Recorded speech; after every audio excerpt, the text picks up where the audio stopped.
Recently I had a loss in my family, and I've been trying to pare down where I go, what I do, but I had to come back to Sundance because in many ways, thank you, in many ways, one part of who I am was born here.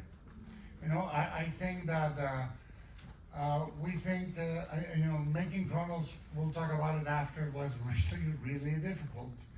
And, I was talking this morning with the director of Run Amok, and I was saying the first movie feels like you're climbing a mountain, and you expect a valley on the other side. You get all the way there, and you realize it's a mountain range. You have to go up and down all the time if you want to be in this magnificently brutal sport called making movies. But, when we finished the movie really hard, it was very hard to make it because back then the Mexican Institute of Film didn't believe in it. When it was gone to Cannes, it was not supported. We all slept in one apartment. We carried a few posters and a roll of Scotch tape. That was the budget for the promotion of the movie in Cannes. And then the movie won the first award Mexico had won in Cannes in 30 years. I thought we made it. Well, nobody wanted it. And it was until Sundance that we were able for the movie to be showcased and get a reaction of an audience. And buyers were here, agents were here, and this is where the movie, in a way, was born again, a second time. And I think it's very important, the spirit of the festival. First of all, knowing that it was the last time Sundance was going to take place here, I had to come back. I had to come back and talk to you, because whoever you are, many of you are here today because you want to make movies. You want to tell stories. And, I'll tell you very briefly before you see it, a career is what happens when you're making other plans. If you talk to that kid, I was 26 when I finished shooting. I was 28 when the movie came out. I'll tell you the story why. It had to do with banking and interest and money. Nothing exciting. But if I talk to that kid, he would tell you very sincerely, I just want to make movies in Mexico. I want to make middle-class readaptations in a family environment of the great myths of horror. I want to do a middle-class family confronting vampires. I want to do a werewolf. I want to do a Frankenstein story. I want to go all in the middle class, in the love of a family, reinterpret my biography through these myths. I mean, this is me and my grandmother. We'll talk about it later. And I would have never pursued anything else. But I owed $250,000 personally. And one day, Universal Studios called and said, we want you to take a meeting about Cronos. And they said, we want to buy the rights to remake it. I said, nah. No, I don't think so. So who's going to leak the floor? Jack Lemmon? That's not a good idea. They said, well, what do you want to do? I said, I want to make a movie called Devil's Backbone. I have an idea for that one. They said, no. Would you like to write something, develop something for us? And I said, well, how much you pay? And I said, well, we pay the minimum. It's about $70,000. Well, West. Give me a moment. And I started developing things that mattered to me. We can talk at the end, and if you guys want to stay a little later, I have nothing to do. My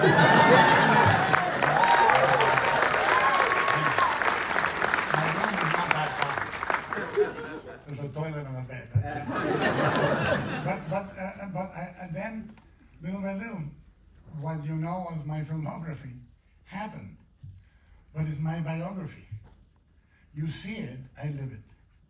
And I was saying this morning, for you, you're in a restaurant, you see a guy crashing a car. And you say, a car crashed. I'm inside that car in slow motion. I break my teeth in the wheel, I hit my head in the rest, I go through the windshield all through decades. And that's the filmography for me. And for you, something that is in a little shelf. And that's what you need to understand, that the time and the impatience and the adversity should never stop a storyteller. And that includes what we're going through right now. We are being told that art is not important because they're fucking afraid of it. That's why they tell us it's not important. And we are told that we need to believe that we are us and them and that we are not the same, and they want that because they don't want us to look up and see that every motherfucker that makes life impossible is not to our sides, is up there. And I think that we'll talk a little, I mean, we'll chat after, but this movie is the work of a young 20-something. Be kind to him. I think he gets a little better. Because only after the film. Thank you. A funny thing is, I didn't have a beard because it wouldn't grow. And then my father was kidnapped, and during the kidnapping, I grew a beard. Now, do with that what you may. But I was completely, it was impossible to grow a beard. One other thing of note, as I recall, those are your notebooks. There's that picture of the notebook, which is, if I think I remember correctly, the notebooks from Cronos were lost. Is that right? That notebook, I got drunk with Jim Cameron, and I gave it to him, and he lost it. So in exchange for that, he gave me an original painting from Aliens. So I came up on the up and up. But I think Jim there because he helped. I mean, he and I have been friends that long. We've been friends for 34 years, 35 years, actually, in 91. He met him in a barbecue at Ron Perlman's house. Because he did a series called Beauty and the Beast with Linda Hamilton. Yeah, and I said, he said, I heard you made a very expensive movie in Mexico. I said, yeah, I did. And so I made a very expensive movie in America called T2. I heard about it. And he said, well, are you showing it to me? I said, one day when I'm shameless, blah, blah, but yeah, and then he was one of the first people to see it. Rick Baker, Dick Smith, and Jim Cameron saw it. But Jim went alone, and when he was entering the screening, he said, if I get a phone call, I gotta leave because I may have an emergency. So he sat down and he saw the whole movie, and he came out and said, I didn't have an emergency. I had my assistant on call, and if it was a piece of shit, I would have called. And I love the movie, and I can't believe you were a makeup effects technician. I was and you made models and maquettes and stop motion. We went and we spent 4 hours chatting, and we became, basically we were brothers. And I adore him, and he said, he came up with the line, not my nose again. He said, he should say not my nose again, great. And he came up with a couple of cuts. But, he sees my movies, I see his movies. I get a lot of good stuff from him. Like in Frankenstein, there's going to be a new cut that is called All the Parts Stitched Together. And it's going to be a lot longer for people that are loyal and love the movie, which is, turns out, a good number of people. But Jim said, you should take this sequence, one of my favorite sequences, about 5 minutes, and he explained why. I'll explain it when you see it. I won't spoil it for you.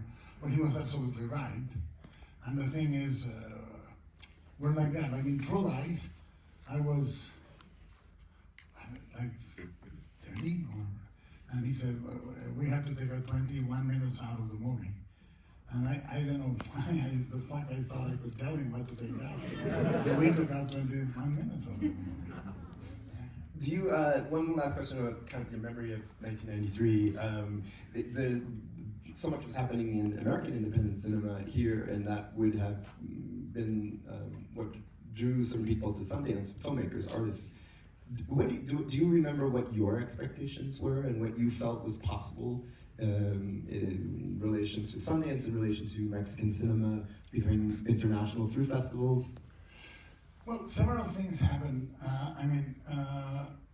Back in the day, when you opened a movie, we were in New York. It showed in the New Directors, New Films Festival in New York, and you went at midnight. You would go to the New York Times and wait for the papers to come out for the next day, and you bought one paper, and you opened it and read your review. And in the cover of the issue where my review was, it was the murder of the first presidential candidate in Mexico to be murdered. And I felt the world has ended. My movie is born, but the world as I knew it is over. And so there was a lot of feelings that there were things starting, in Sundance particularly, it was sort of the beginning of the change, where the Weinstein years when all the indies became commodities, and so there was a lot of shifting, but the spirit of the festival was so incredibly wholesome, benign, positive, and I think that's the thing we have to keep. In my opinion, there is no need for cruelty amongst artists. I believe that you can dedicate your work and part of your love to giving to others, and the festival had that. And in 1993, I brought The Devil's Backbone to the lab, and I worked it out, and the Mexican Institute of Film said, we don't want to make that movie again. And, the Sundance Lab had more promise, because generically, they were not against you trying a noir or trying a horror film. They didn't care. As long as you had something to say, it was great. But Devil's Backbone, Cronos and Devil's Backbone, two films with children and horror, and I want to ask you, because it feels like this becomes very core to your sensibility, which is the notion of children and horror. I have an 11-year-old kid who is preoccupied with horror. I try to psychoanalyze that myself. But it's really interesting to me, and when I hear you talk about some of the antecedents of this film, you had a medical encyclopedia amongst your father's library. You have a grandmother who talked to you about burning in hell. You had some terrible things happen in your family, a cousin who was killed. You had a lot going on as a kid in your mind, and I wonder if you think now about what the relationship was between childhood fear, the notion of turning to horror or fantastical stories. I was raised Catholic in Mexico. I was already fine. The reason syncretism worked for the Spanish conquistadors is because if you look at Philippines or Mexico, they made the Catholic imagery extra bloody. And we went, I like that. Really interesting. But it was extra bloody. So, the Jesus in my church had an exposed bone in the knee, and it was like purple with beatings. And in fact, one of the things we're restoring on Frankenstein is we reproduced the Christ in my church as a child. We reproduced it. We went to Guadalajara, photographed it, and reproduced it for a scene. And for example, the prayer Victor Frankenstein recites to the archangel is a prayer I used to recite to my guardian angel, Angelito de la Guardia, mi dulce compañía. No me desampares ni de noche ni de día. So everything is biographical for me in my movies. And it's because growing up Catholic, when my mother explained to me what purgatory was, and she said, no matter how good you are, you're going to go to purgatory and burn in hell in fire for hundreds or thousands of years. I said, but I haven't done anything. So it was like timeshare. The first fucking timeshare scheme with Catholics. You don't use the apartment, but you're going to pay. So I think, and if my grandmother used to say, I don't like you reading all those horror things. I said, well, then take away the Bible. The Old Testament has decapitations, flayings, burning people alive over coals, on fried alive, everything. And she used to put bottle caps upside down in my shoes so I would bleed for Jesus. And I would go to school bleeding, and then my mother discovered my socks were completely covered in blood, and it stopped. And every night I would call my grandmother, And I would say, we'll see you tomorrow, Grandma. And she says, if I wake up. And then I would call her 10 minutes later, are you still alive, Grandma? Well, for now. So, you know, I mean, I think I have had the worst period of my life from birth to age 7. And the rest of my life I've been trying to recuperate.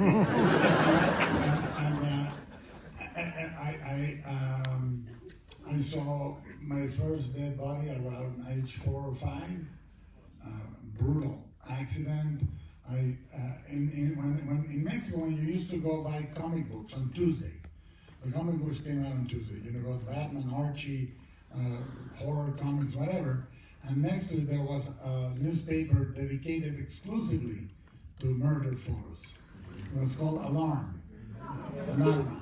And it was like a guy that had been disfigured with a rebar. So there I was buying Archie. And there was this guy with an exposed piece of brain. I remember a woman had killed her daughter, and the head of the newspaper said, she killed her because her daughter wouldn't drink her milk. And the mother said, she never understood that it was good for her. So, you know, growing up in Mexico is very surreal. Horror, to me, made sense. Like the monsters made sense. They seem to never lie. They seem, and what I, like the relationship, I'm the girl and my grandma is the grandfather. Because I learned to love, like I used to think about death all the time as a kid. My recurring nightmare was that my father boarded a train, and I would run all along the train, climb on board the train, see him, and started noticing that everybody in the train was dead. And my father used to say to me, leave this train, because this is the train of the dead, and I'm going. And I would stay on the train and ride with him, and then I would wake up. So it was a very morbid, and they took me to a psychologist, and the psychologist gave me some clay, and I made a skeleton. That didn't go well.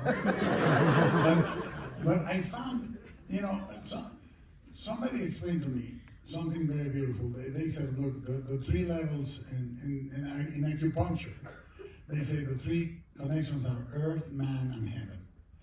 And when you suffer violence as a kid, which I did, your feet detach from the yang, from the earth, and you are directly communicating with heaven, with the ideas, with the dreams, with the images, and then you seek the connection with the yang, with the earth, through darkness, cemeteries, death. And I found that to be a very plausible explanation, because to me that roots me. And there's also my analyst. My analyst says it's a counterphobic reaction. And I've been in analysis for a long time, so I trust him. One of the things that is interesting to me about the way that we start to see your voice in this film is that you take an element of classic, well, you take an element of, let's call it vampire lore, and you recontextualize it, and you take away the assumptions that we have through most of the literature and film that we see it in. This is not a particularly effective vampire by... No. He's kind of a sad vampire in some ways. It's like Little Dragon is a sad ghost. Yeah, and I think he somehow, I guess one of the favorite scenes that I have in the film that expresses that is the sort of blood on the licking the blood off the floor scene, which to me, you talk a lot about influences, and you talk a lot about Hitchcock, and to me that's the scene that I associate most with Hitchcock in this film, because it has that mix of darkness and humor. It is the scene that made me want to make the movie. Because in every movie I say, well, what is the scene that I think needs to exist? I was talking to a friend, Carlos, at our dinner, and I said the most difficult thing is when when you reach up to heaven and you grab an angel by the testicles and you ground it, you pull it down. That scene didn't exist before you, that notion, and you bring it down. And after you do that, it exists for everybody to talk about it. And I think that was the thing I said, it needs to exist. And it needs to be perfect black and white with one drop of blood. And I was in my 20s, but I was already obsessed with production design and color and all that. But the idea for me, and this is a very Catholic movie, obviously. His name is Jesus Gray. He wakes up after 3 days. He wears the purple robe. He has a stigmata, blah, blah, blah. And he gives his life for to stop the sin, right? I am a very lapsed Catholic, but I am a Catholic. You can't escape it. Frankenstein is a very lapsed Catholic movie. So, I think that my main curiosity was I always found a very vampiric connection with communion. And they said, this is my blood. I go, what the fuck is this? This is my flesh. I go, oh my God, why was I not born a fucking Buddhist? And I looked at the Jesus and it was purple. I go, I don't want the flesh of this guy. The church would have gone a lot further with sushi, by the way. But I always found that vampiric idea and the idea of the vampire as an addict. Because of course it's really great to suck Winona Ryder's neck, but if it's on the floor, you really must need it.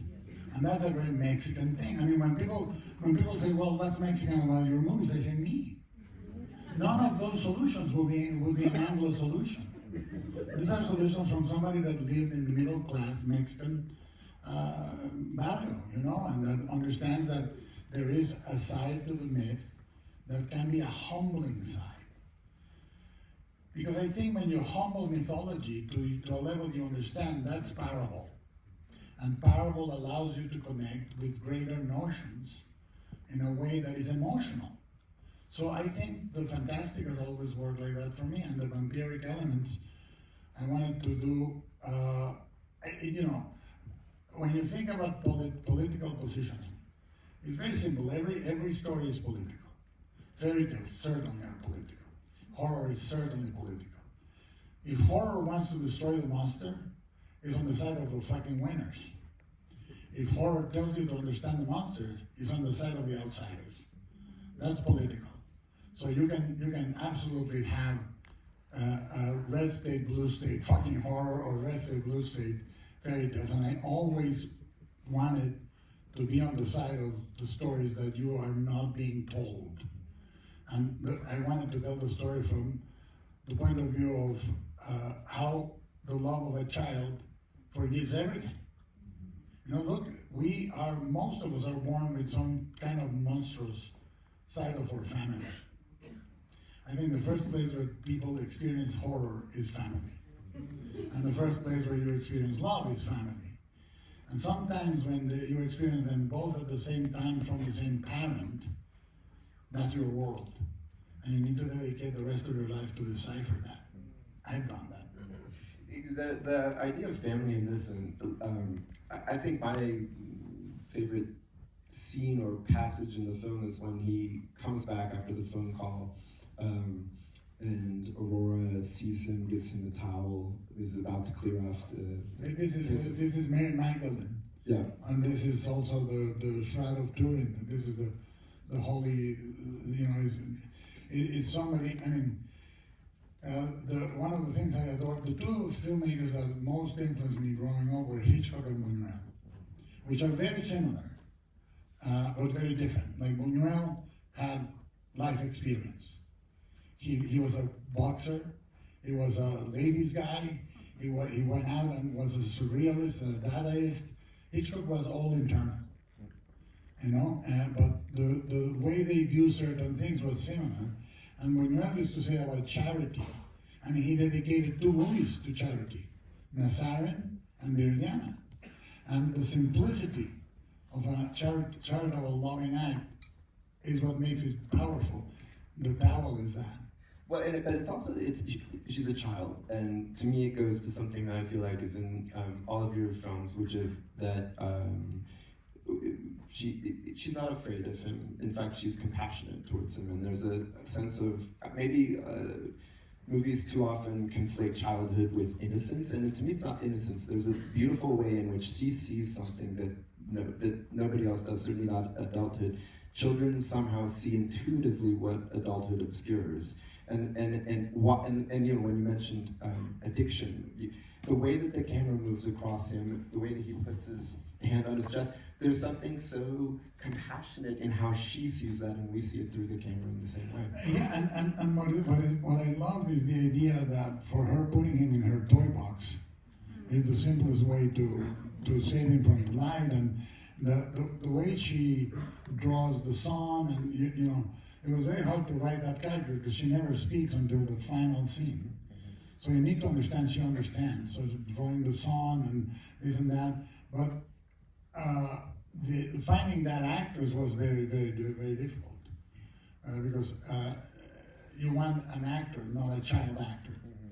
And I never talked to the child actor condescendingly, never. I talk to them as you would talk to any adult, because kids are highly intelligent, more intelligent than many of us as adults. And she was very, very special. She had she had dactyloscopy. She could see with her hands. She could see through walls. It sounds completely insane, but I tested. You verified this. I verified it, yeah. Because I was a skeptic, and her mother says, "Oh no, she's been training to be able to use her hands to see." So I tested it, and we did a very MIT labs, and she could see through the wall. Very special kid, very special. She didn't act many more times, but obviously the biggest shadow in my life is Spirit of the Beehive. That's the most elongated shadow on cinema, because it joins childhood and Frankenstein, and that's basically me. That's it. I have two moving parts, Frankenstein and childhood. And you'll see it in every movie, basically. Well, and so in the spirit of that, all roads lead to Frankenstein. I wonder how you see some of that in this film. I think for, you know, a lot of different things, and in fact, the child is part of it, that in order, you know, a child sees not the monster, and in order for an adult not to see the monster, the adult has to be blind. You know, the notion here of compulsion, of compulsion with this thing, someone who pushes forward and doesn't have an instruction manual. What are the ways that you see those interests in this film? Well, the interesting thing, if you're ever curious, I mean, if you watch this and Frankenstein, they talk to each other. If you watch this and Devil's Background, they talk to each other. If you see Pan's Labyrinth and this, they talk to each other. And all it is all we have is our voice. All we have is our air, or lungs, or vocal cords, or pain, or sensibility to sing the song that we're here to sing. That's it. So you have to be truthful, and it's not about the way you process it. It's the way you have a dialogue with existence. Because art is a dialogue with the world. Art is a dialogue with the higher things that you cannot name. That's the thing. If you can articulate everything, or you think you cannot articulate everything. And there's a difference between metaphor and parable. I think making cinema metaphorical is really difficult, and actually fruitless. When you make it a parable, you're speaking from an emotional, cosmic, big symbol language that connects with people. So when I did Pacific Rim, to give you an example, the idea of Pacific Rim is in all of us, giant robots that we fabricate. I'm a director. I'm not a director, I'm Guillermo. I have fabricated this character to be able to exist in the world. Inside of me, controlling this robot is a little child that is afraid.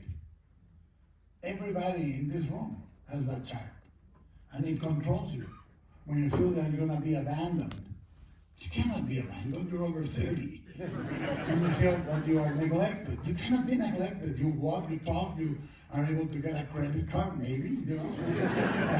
So all those feelings are that kid. And for me, the interesting metaphor in Pacific Rim is two people that are hurt children have to learn to talk to each other to control this robot. Imagine, for example, Mike Tyson. Can you imagine the child that lives there? And it must be so hurt that needs to build Mike Tyson. It's very moving. So when you meet, childhood for me is not just a state of chronological age, it's also a state of the soul. So in Frankenstein, Victor is perennially 11, emotionally 11. And we all know guys in their 40s, highly successful, that are 11, that marry their fucking mother, that drink only milk.